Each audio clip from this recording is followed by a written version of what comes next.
Hi everyone, Joe Kehrig with the Kehrig Real Estate Team and your number one real estate professional for over 30 years in the Tassajara Valley Blackhawk. And this year, Tassajara Valley Blackhawk neighborhood update for the week of October 5th. You know, as I've said in previous videos, I have never seen anything like this real estate market in 42 years, how active and how hot it is. I need to make a couple things clear though. It's a segment of the market that is so active and so hot where prices are just a little bit nuts. And that's in single family homes that have larger yards and more bedrooms. In the Tassajara Valley Blackhawk, that's in the million to $2 million range. That's the hottest. When you go outside the Tassajara Valley Blackhawk area, the condos and townhouses, the last 3 years, those prices have hardly moved. And people say, why haven't they moved? Well, because they're not giving what people want, and because a lot of those people are trying to move up to the homes with the bigger lots and the more bedrooms. There's a steady flow of those coming on the market. And as we know, everything is all about, supply and demand. So where that red hot market from $1 million to $2 million, when you get below that, the condo townhouse market that don't give you the expanse of land and don't give you the 4 or 5 bedrooms, that market is still pretty steady but somewhat stagnant as far as prices.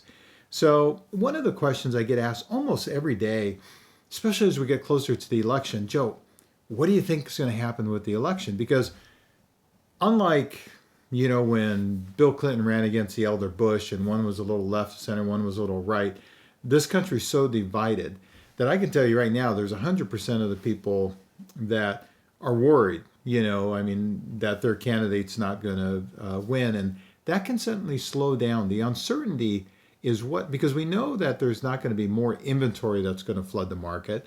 We know interest rates are going to stay low. I mean, the Federal Reserve literally came out and said they don't anticipate till, for another 2 or 3 years, interest rates going up. I think they're trying to, boost the confidence out there.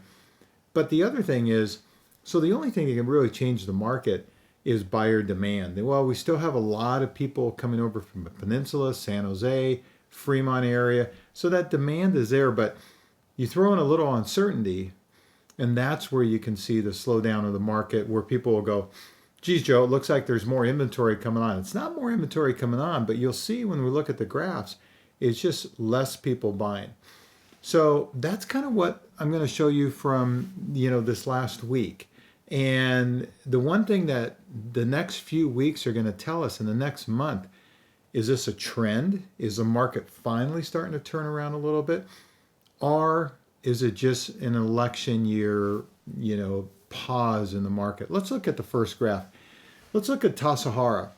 Now, you can see with Tassajara, look at the active properties. And this is Danville 94506 area code, which for the most part is the Tassajara Valley. You can see, look at active properties went up from 25 to 38, and pendings went from 44 to 36. So people will sit there and go, my God, there's a lot more homes that came on the market. Well, not really. There was just a lot less homes sold, which for the most part boosted up the active properties. Now, when you look at the weeks before that, we haven't really seen that. And so this has probably been one of the biggest weeks, the last week of turnarounds in active and pending properties that we've seen in Tassajara Valley. Now, is it a trend or is it just with the election? Because when you look at past election years, the market does slow down that October before the November elections. And the reason why is exactly what I mentioned. You have that uncertainty of buyers just holding back and pulling back a little bit. So we'll look at the next couple of weeks. I expect it, to probably stay, softening a little bit as far as, buyer demand going down and inventory building up, at least if history tells us, during the month before the election. And you certainly see it in the Tassajara Valley. So let's look at Blackhawk. Same thing with Blackhawk. Look at the actives going from 20 to 25 and the pending sales going from 23 to 17. Again, people will say, geez, a lot more homes hit the market. Well, not really. Same amount of homes hit the market, just less pending sales. So the inventory shortage is not going to go away. Interest rates, low interest rates are not going to go away. The only thing that can really, let's say, even out the market from being a seller's market is buyer demand going down, which again, as I mentioned before, my 42 years of professionally selling real estate, 30 plus years of those being the number one real estate agent in the Tassajara Valley Blackhawk neighborhoods. And I've never seen anything like it, like we've seen with prices, literally homes going for 300,000 more than what they did a year ago, and $100,000 more than what they would have gone 3 months ago. So the sensible part of me sits there and goes, okay, well, there has to be, because we've been on a 10-year run, which is the longest run that we've ever had without some sort of a correction in my 42 years. So I sit there from a sensible standpoint and sit there and go, well, you know what, it's going to correct. But then I look at it as an objective and sit there and go, okay, well, what's going to make it correct? We know that all of a sudden there's going to be a bunch of more homes built, and we know that interest rates aren't going up anytime soon. It has to be based on buyer demand. But you know what? We are seeing it this last week. But again, I think that's more dictated by the election than anything else. And I think if the market does slow down a little bit in the next 30 days, I think it will get active again, just like it was before, once we go after the election. Because here's the thing, even though we're so divided as a country about who we're going to vote for, and certainly who gets elected is definitely going to make some long-term changes in, real estate investing and the real estate market, interest deduction, and all of that. It's not going to happen overnight. So even no matter who gets elected, I think that the overwhelming demand in the area and the lack of inventory is going to keep the market strong. But let's look at Blackhawk. And again, you see the same thing as we saw in Tassajara Valley, as I mentioned. So again, it really is going to take 2 to 3 weeks, but expect 2 to 3 weeks for the market to soften up. That's why, if you remember a month ago, in the last 6 weeks, I've been telling you, if you're a buyer, still stay in this market, but be a smart buyer. Don't go out and just, get in a bidding war and pay way over something is worth. Though you can pay something a little bit more than what something's worth because a low interest rate makes it so affordable. But be a smart buyer in the fact that you might see in the next couple weeks more opportunities come up where the nicest homes are still going to sell, but maybe instead of getting 10 offers, they get 2 offers.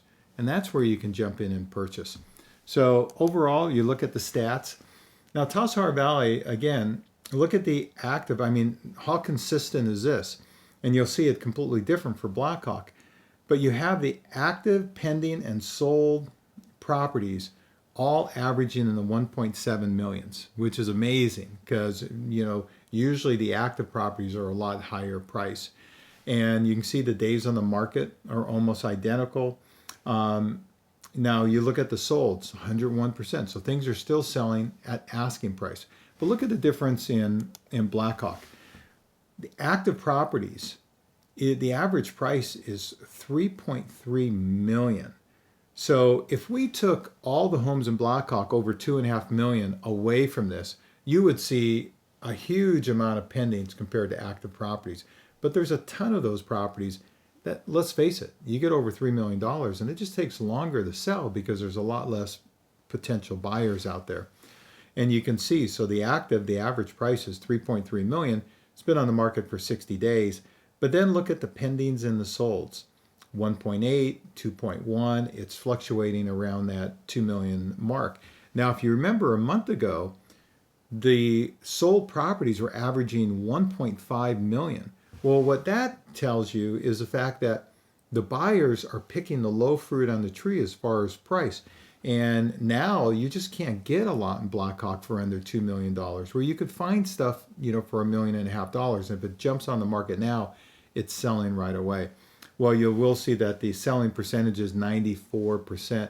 Again, there weren't a ton of closed properties, and there was a couple upper end properties that sold, well under asking, which kind of, and that's what you have when you have the higher a home is priced, usually the more negotiating there is on the price. That's why you'll see in a higher price range like Blackhawk where the average price is 94%. But in weeks before, when the average sales price was $1.5 million, we definitely saw it 100% of asking price what things were selling for. But now that the average price has jumped up 500,000 as far as pending and sold properties, a little bit more negotiating room.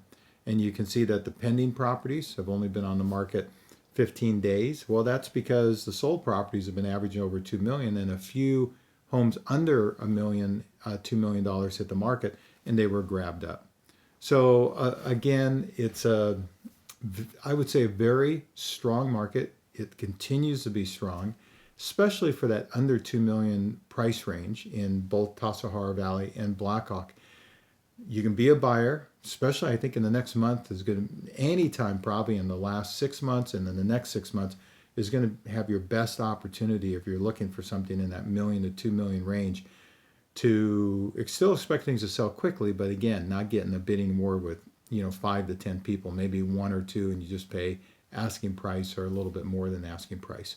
So as we always talk about, every neighborhood's a little bit different, even within the Tassajara Valley, even within Blackhawk. There's a number of different neighborhoods in Blackhawk, custom homes, same thing in the Tassajara Valley. With myself in the last 30 plus years, along with my team, selling close to 600 properties in the Tassajara Valley and Blackhawk. We are really your neighborhood experts. So if you have any questions on your particular home, no obligation. Remember, for every 3 or 4 people we meet, one, we decide putting their home on the market isn't the right thing to do, especially in this market, because when we meet with potential clients, and a lot of agents will meet and sit there and talk about putting their home on the market. We don't even bring our marketing plan or anything like that, because putting your home on the market, there's 4 steps before you put it on the market. The first step is finding out, okay, what would my home sell for? Then number 2 is saying, okay, if it would sell for $1.5 million, what do I qualify for? And then you might find out, okay, well, if I sell for $1.5 million, I can qualify for $2 million. Then the third thing to do is we actually take you out and show you some of those $2 million homes.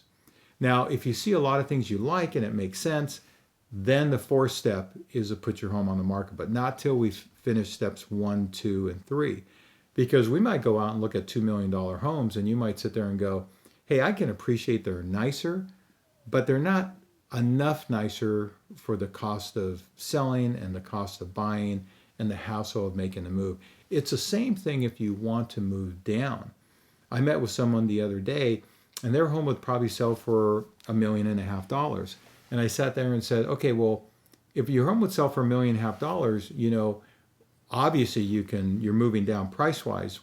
If you're moving down purely financial, now if you're moving from a big 2-story home and you want to get into a single-story home, it's a lifestyle difference.